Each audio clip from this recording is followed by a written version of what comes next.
Good morning class. आज हम बात कर रहे हैं कि किन अन्य व्यक्तियों की भी आपकी बेसिक शिक्षा में किस प्रकार से क्या भूमिका है। जैसे हमने अपनी पिछली क्लास में बात की थी, चाहे आपके डाइट मेंटर हों, या हमने बात की थी कि किस प्रकार से आपके जो बेसिक शिक्षा अधिकारी हैं या बेसिक शिक्षा अधिकारी के अंतर्गत जो भी समन्वयक काम कर रहे हैं, या हम कह सकते हैं कि जो एक बेसिक शिक्षा अधिकारी के अधीनस्थ जो भी आपके अधिकारी वर्ग काम कर रहे हैं, उनके बारे में भी हमने जाना था कि उनकी आपकी बेसिक शिक्षा में क्या भूमिका है या शिक्षा के सार्वभौमिकरण में उनकी क्या उपयोगिता है और किस प्रकार से वे अपनी भूमिका का निर्वहन कर रहे हैं अपने कार्य क्षेत्र में रहते हुए। उसी प्रकार से आज हम बात करेंगे कि किस प्रकार से आपके बेसिक शिक्षा विभाग में कह सकते हैं कि जो भी उच्च वर्ग के अधिकारी हैं उनकी क्या भूमिका होती है शिक्षा के प्रबंधन में या उसके पर्यवेक्षण तंत्र में, किस प्रकार से अपनी भूमिका को या अपने दायित्वों का निर्वहन वो किस प्रकार से करते हैं, इसके बारे में आज हम पढ़ेंगे। जैसा कि हमें पता है कि आपका बेसिक शिक्षा परिषद, या हम कह सकते हैं कि जो भी आपके शिक्षा का सार्वभौमिकरण है या सर्व शिक्षा अभियान है, या हम कह सकते हैं प्राइमरी एजुकेशन है आपकी, उसके लिए निरंतर सभी वर्ग के व्यक्ति क्या हैं, अपने अपने कार्य क्षेत्रों में रहते हुए या तो वे प्रत्यक्ष रूप से उन चीज़ों के बारे में काम करते हैं या योजनाएं बनाते हैं, या हम कह सकते हैं अप्रत्यक्ष रूप से भी चीज़ों में निरंतर लगे रहते हैं कि किस प्रकार से जो आपकी बेसिक शिक्षा है वो और ज़्यादा कैसे गुणवत्तापरक हो सकती है, या आपके विभिन्न प्रकार के जो भी विद्यालय हैं, चाहे वो जिला स्तर के हों, चाहे वो जनपद स्तर के हों, चाहे हम ग्रामीण क्षेत्रों की बात करें, तो वे भी किस प्रकार से उनका प्रबंधन सुनिश्चित किया जाए भली भांति पूर्वक, या उनके जो भी पर्यवेक्षण किया जाए उनका वो भी किस रूप में किया जाना है। ये सारी चीज़ें आपके उच्च वर्ग के अधिकारी समय समय पर करते रहते हैं। तो यहाँ पर क्या है कि अलग अलग प्रकार के आपके अधिकारियों के बारे में हम जानेंगे वन बाय वन। तो सबसे पहले बात करते हैं जिलाधिकारी, या हम कह सकते हैं मुख्य विकास अधिकारी। जैसे हमें पता है कि जिला स्तर पर आपके जिलाधिकारी होते हैं और जिलाधिकारी आपकी बेसिक शिक्षा समिति के अध्यक्ष भी होते हैं, यानी आपके जिला स्तर पर जितने भी विद्यालय होते हैं उनका पूरा पर्यवेक्षण का कार्य, या हम कह सकते हैं प्रबंधन का उत्तरदायित्व आपके जिलाधिकारी का होता है। प्लस कह सकते हैं कि जिलाधिकारी या उनके अधीनस्थ जो भी अधिकारी आते हैं वे क्या हैं, आपके प्राइमरी विद्यालयों के किस प्रकार से उनका प्रबंधन किया जाए उन चीज़ों के लिए लगातार काम करते रहते हैं। नेक्स्ट अगर हम बात करें प्राचार्य डाइट,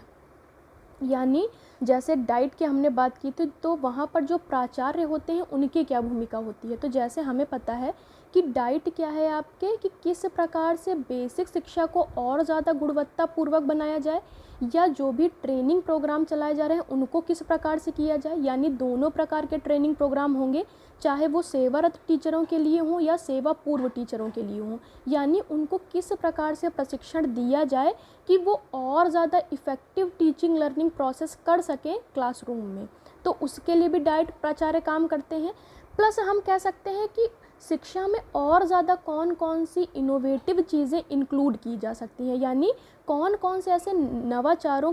को विकसित किया जाता है या उनको किस प्रकार से प्रबंधित तरीके से या नियोजित तरीके से उनको किया जा सकता है, उसके लिए भी प्राचार्य डाइट काम करता रहता है। प्लस कह सकते हैं कि आपके स्कूलों में जो भी नियुक्त हैं टीचर, उनका ट्रांसफ़र या उनकी नियुक्ति करना भी आपके प्राचार्य डाइट करते हैं, लेकिन ये सारे काम आपके जिलाधिकारी के अधीनस्थ रहकर ये सारे कार्य किए जाते हैं, क्योंकि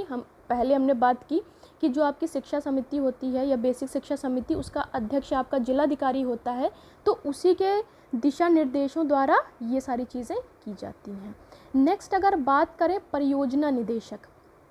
परियोजना यानी आपके कोई भी विद्यालय प्रबंधन या उसके निर्माण संबंधी जो भी योजना बनानी है जिला स्तर पर, वो आपके परियोजना निदेशक करते हैं कि कहाँ पर आपके, चाहे वो ग्रामीण क्षेत्र हो चाहे वे जनपद क्षेत्र हो, वहाँ पर अगर विद्यालयों की कमी है, नए विद्यालयों का निर्माण करना है, या पहले से बने हुए विद्यालयों में भी कोई आपको काम करवाना है, नए क्लासेस बनवाने हैं या लाइब्रेरी बनवानी है, लैब्स बनवानी है, या हम कहें कंप्यूटर लैब बनवानी है, तो उनके लिए आपके परियोजना निदेशक कार्य करते हैं। नेक्स्ट अगर बात करें जिला विकास अधिकारी,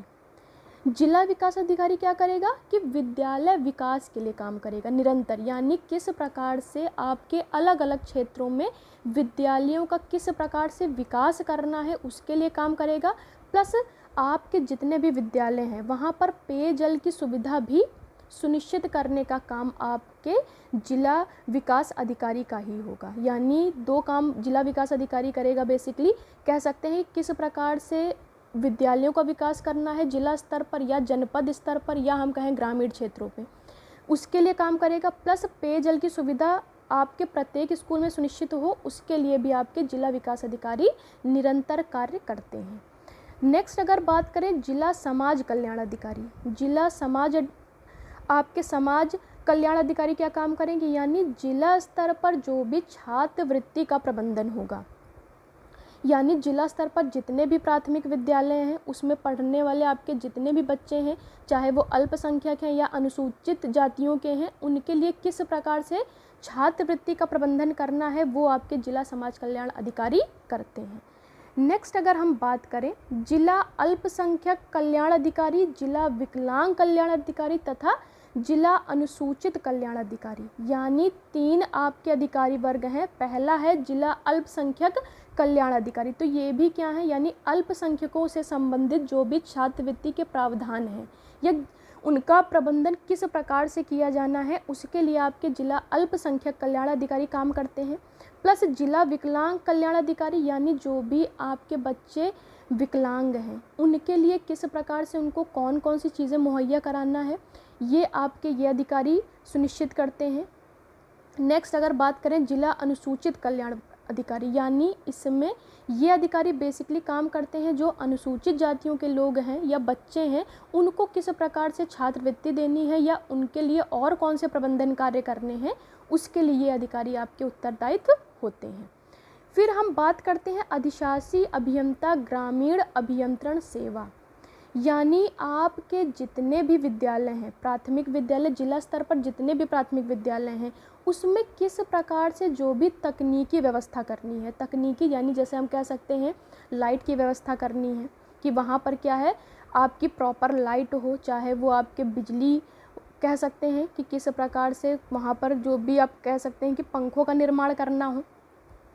या हम कह सकते हैं लाइट्स का प्रबंधन करना हो, उसके लिए आपके अधिशासी अभियंता ग्रामीण अभियंत्रण सेवा में काम करते रहते हैं। नेक्स्ट अगर बात करें प्रबंधक भारतीय खाद्य निगम, प्रबंधक भारतीय खाद्य निगम क्या करेंगे कि आपके जिला स्तर पर जितने भी प्राथमिक विद्यालय हैं वहाँ पर मिड डे मील या मध्याह्न भोजन की जो व्यवस्था की जाती है उसका प्रबंधन किस प्रकार से किया जाए कि हर एक बच्चे को मिड डे मील मिले और उस सभी को क्या है पोषण एक भली प्रकार से मिलता रहे, उसके लिए आपके प्रबंधक भारतीय खाद्य निगम काम करते रहते हैं। तो ये सभी क्या हैं आपके अलग अलग विभागों से रिलेटेड आपके अधिकारी वर्ग हैं, यानी काम सभी क्या हैं उनका काम अलग अलग है लेकिन बेसिकली काम क्या है कि कहीं ना कहीं वे सब क्या कर रहे हैं विद्यालय प्रबंधन के क्षेत्र में अपनी भूमिका या अपने उत्तरदायित्वों का कार्यवहन कर रहे हैं, जिससे क्या है जो भी आपकी विद्यालय प्रबंधन की चीज़ें हैं, चाहे वो छात्रवृत्ति से रिलेटेड हो, चाहे हम कह सकते हैं वो तकनीकी चीज़ों से रिलेटेड हो, या हम कहें कि वो एक प्रशिक्षण कार्यक्रमों से रिलेटेड हो या आपके मिड डे मील से रिलेटेड हो, वो सभी चीज़ें क्या हैं एक विद्यालय प्रबंधन में सुनिश्चित की जाती हैं। तो आज हमने आपके जो भी विभिन्न प्रकार के अधिकारी हैं उनके बारे में बात की। आज आपका DLED 4th सेमेस्टर का जो भी कोर्स था आज कंप्लीट होता है। अगर आपको फिर भी लगता है कि कोई टॉपिक आपको नहीं समझ में आया है तो आप मुझसे डायरेक्ट कांटेक्ट कर सकते हैं। Thank you class.